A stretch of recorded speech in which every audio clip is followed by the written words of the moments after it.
ஓம் நம சிவாய. ஓம் நம சிவாய. ஓம் நம சிவாய.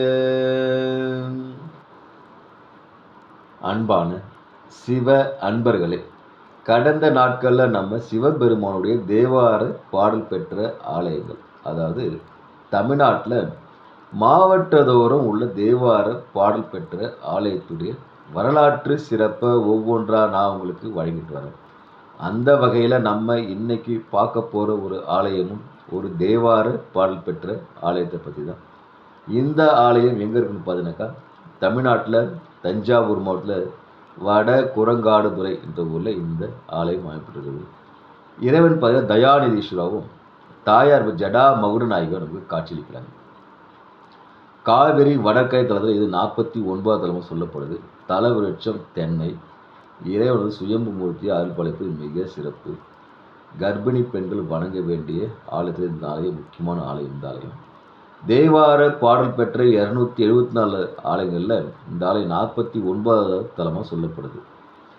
விஷ்ணு துர்க்கையாக கையில் சங்கு சக்கரத்தில் அருள்படைப்பு மிக சிறப்பு. இங்கே தலைவரெல்லாம் சொல்லுதுனாக்கா, சிவபெருமான் வந்து பல லீலைகளை பல இடங்களில் வெளிப்படுத்துகிறாரு. வாலிக்கு வால் அருந்து அருள் செய்த இடமும் இந்த குரங்காடுதுறை தான். வாலிக்கு வால் அருந்து போனது எப்போன்னு எல்லாருக்கும் ஒரு கேள்வி எழலாம். வாலியை வந்து கண்டு ராவணனே நடுங்கி இருந்துக்கிறான். அப்படி வாளால் அடிக்கும்போது கூட ஒரு வேளை வால் அருந்திருக்கலான்ற ஒரு சொல்லப்படுது. அப்போது அறுபட்ட வாளோட வாலி வந்து சிவபெருமானை நோக்கி வணங்கி தவம் செய்கிறான், வால் மீண்டும் வளரும்னு சொல்லிட்டு. அப்போ இந்த குரங்காடுதுறைக்கு வந்து இங்கே இருக்கிற ஆலயத்துக்கு வந்து இறைவனை வணங்கி மீண்டும் வளர்ந்து பால் வளர்ந்த தலமாக சொல்லப்படுது.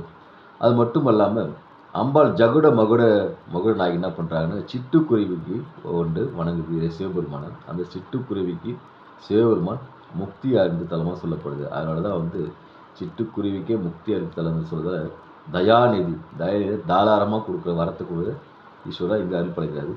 சிட்டுக்குருவிக்கு முக்தி தந்தால் இங்கே அவருக்கு சிட்டி லிங்கேஸ்வரர்னு சொல்லி அழைக்கப்படுது. இன்னொரு வரலாறு சொல்லுன்னா, செட்டி என்ற பெண் என்ன பண்ணுறாங்க, கர்ப்பமான பொண்ணு வந்து அதுக்காக கடந்த காட்டு வழியாக வராங்க. வரும்போது அவங்களுக்கு தண்ணீர் தாகம் அதிகமாக சுற்று முற்று எங்கும் பாரு தண்ணி எங்கேயுமே கிடைக்கல. நான் வரலது உயிர் போகிற நிலைமை இருக்குது. நீர்நிலை எங்கேயுமே இல்லையா, இருந்தாலும் என்ன பண்ணுறது, கடைசியாக உயிர் போகிற நிலையில் அவங்க கண்ணுக்கு ஒரு சிவலிங்கம் தென்படுது. அந்த சிவலிங்கத்தை பார்த்து தன் உயிரை போக்கியதில்லை, தன் உயிரை காப்பாற்றி கொள்வதற்காக அந்த செட்டின்ற பெண்மணி என்ன பண்ணுறாங்க, கர்ப்பமான பெண்மணி சிவபெருமானை வணங்குறாங்க. வணங்கும்போது பார்த்தீங்கன்னா சிவபெருமான் வந்து அந்த சிட்டின்ற கர்ப்பிணி பெண்களுக்கு அருள் கொடுத்து அங்கே அருகில் இருக்க ஒரு தென்னை மரத்தை வளைந்து கொடுத்து இளநியை வெட்டி அந்த கர்ப்பிணி பெண்ணான சிட்டிக்கு கொடுக்குறாரு. அவங்களுடைய தாகமும் தீர்க்கப்படுது. இதனால தான் வந்து கர்ப்பிணி பெண்கள் வணங்க வேண்டிய சிவாலயங்கள் இந்த ஆலயம் ஒன்று சொல்லப்படுது. இந்த ஆலயம் வந்து வணங்க பிரசவம் நடக்கும்னு சொல்லி அருள் சொல்கிறாங்க. அவ்வளோ சிறப்பு பெற்ற ஆலயம் இந்த தயாநிதி ஆலயம்.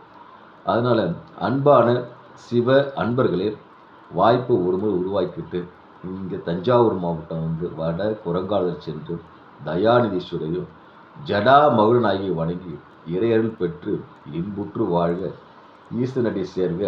ஓம் நமச்சிவாய வாழ்க, நாளந்தால் வாழ்க, இமைப்பொழுதும் என் நெஞ்சில் நீங்காத தாழ் வாழ்க. ஓம் நமச்சிவாய, ஓம் நமச்சிவாய, ஓம் நமச்சிவாய. அன்பையே விதைப்போம், அன்பையே அறுவடை செய்வோம். ஓம் நமச்சிவாய.